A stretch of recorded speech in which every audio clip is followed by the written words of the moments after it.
یحیی علیه السلام او شیطان. یوه ورځ یحیی علیه السلام شیطان و چې په ځان باندې ډېر څیزونه را ځوړند کړي وو. پوښتنه یې ترې وکړه چې دا څه دي؟ شیطان وویل دا دنیا عیش او عشرتونه دي چې د آدم علیه السلام زامن پکې راګیر کړم. حضرت یحیی علیه السلام وپوښتل زما لپاره هم څه شته او که نه؟ شیطان وویل هو، کله چې ته په مړه ګېډه ډوډۍ وخورې، وروسته چې کله ته لمونځ کوې، زه په تا لمونځ سختوم. یحیی علیه السلام وپوښتل بل څه هم شته که نه؟ شیطان وویل نه. نو حضرت یحیی علیه السلام له ځان سره وویل په الله تعالی قسم چې بیا به په مړه ګېډه ډوډۍ ونه خورو. سبحان الله. نن راشئ زمونږ ښار زمونږ حال وګورئ.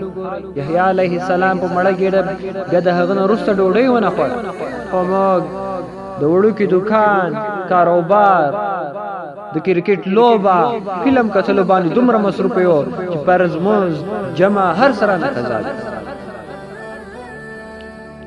ځانونه مو د شیطان دښمنان نه بلکې انډیوالان جوړ کړي. بلکې الله رب العزت موږ ته په قرآن کریم کې بار بار وایي چې شیطان ستاسو ښکاره دښمن په دښمنۍ سره یې ونیسئ. نو هیله مې دا ده چې خپل وخت عبث مه تېروئ، د الله دین ته توجه وکړئ چې الله رب العزت در باندې ورحمېږي.